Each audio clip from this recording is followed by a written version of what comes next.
Hey guys, I'm Maddie. I am a CRNA in North Carolina. I'm originally from Ohio, and then I went to Charlotte's program. I've been a CRNA for 4 years now. I'm going to answer a few questions and kind of share some experience about my time in school, in the OR, in the clinical setting. So here we go.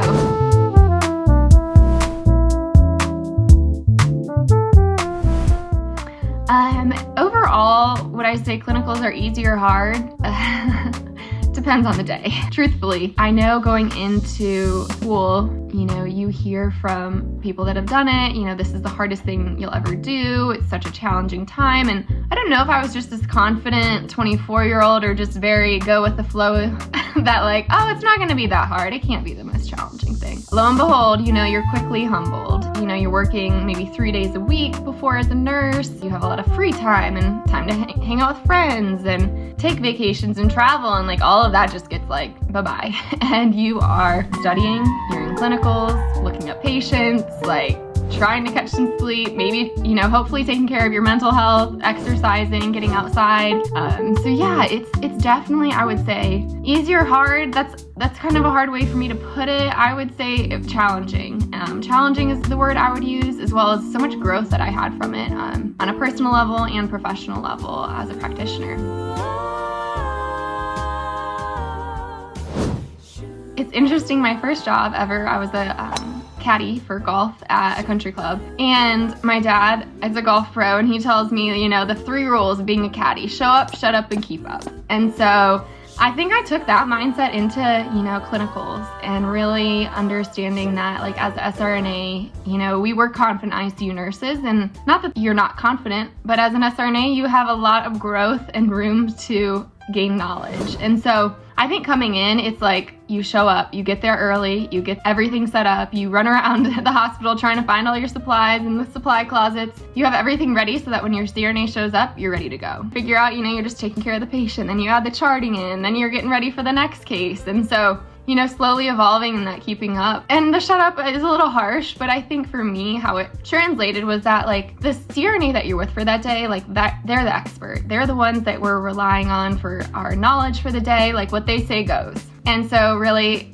I think that can also sometimes be the hardest part, is that you're with different preceptors, and we know there's not like one recipe for anesthesia. There's multiple ways to do the things that we do. And so sometimes I think, and I notice it now as I have students, I'm like, oh, I do this. And it's like, it's not the Bible, it's not black or white, but we get comfortable doing things a certain way, and those are the things we pass on. So maybe it's like, one day you're with a CRNA who's like, oh, I put an oral airway in everyone before I wake them up. And then the next day you put the oral airway in, you're getting ready to extubate, and then the CRNA is like, why'd you put that in?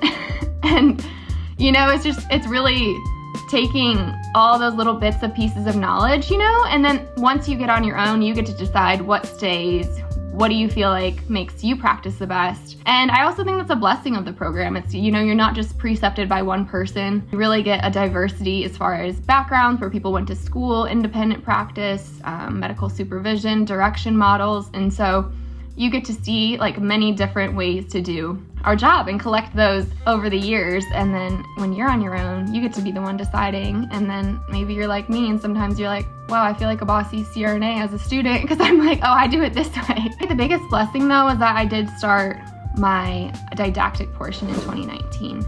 And so I had a solid group of study friends, Aaliyah, Kelly, and Mitchell, and that made all the difference. So despite us having to be locked down, we were still able to take Zoom calls and study together, and that really helped during that semester. And we slowly trickled back into clinical, but that was definitely a challenge. And just, there was a weird feeling of, hey, I'm a capable ICU nurse. Should I go and help and work in the hospital? But we were still in class. We didn't really have any idea of when we would return to clinical. So it was a weird time to feel like, I can be helping, but I'm, in school but not in clinical. So yeah, that was definitely a challenge. I think as far as what I gained from it was really just a deep appreciation for healthcare workers and everything that, seeing the CRNA show up day in and day out, if they're on team A or team B, despite everything that was going on in the world at the time, like they were showing up for the patients.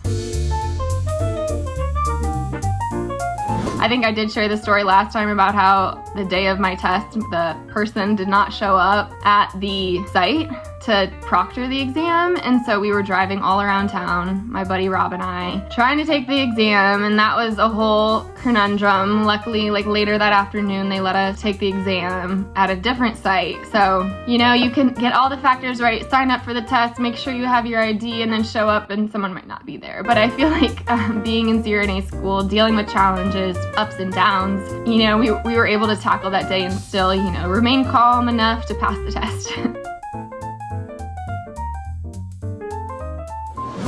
Growing up, I mean, I was a little bit of a nerd for sure. Like, I definitely took pride in my grades. I remember I studied in high school. Like, I was a flashcard type person. I was really fortunate that my mom's friend was a CRNA, Rose, at St. Vincent Mercy, and she let me shadow her when I was in high school. And looking back, you know, I didn't quite know all the ins and outs, but we were doing peds dental cases that day, and when she was saying like anesthesia's blending of art and science, and I'd always been interested in the science field, like I felt like, wow, like it is the perfect blend of both. And so knowing in high school that this was kind of my plan, I pursued a nursing degree at Ohio State.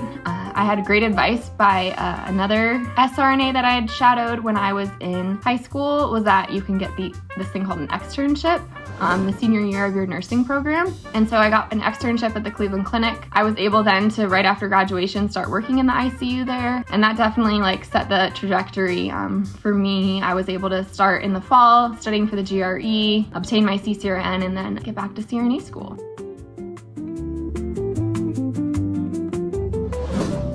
Advice for those going to clinical, just be open-minded. That's my biggest thing. I think confidence is great, and I think being humble is also really respected. You know, knowing that, you know, we as a preceptor for that day want to know where your skill's at, maybe know what you're struggling with, how we can help. But I think that does take a level of vulnerability as well. It's a weird transition, like I said, going from that confident ICU nurse who everyone was coming to for their questions to like, okay, now I'm not the expert at the moment, you know? So you have to gain that back and gain the experience to be that comfortable. Just be open-minded. Softly in the ear.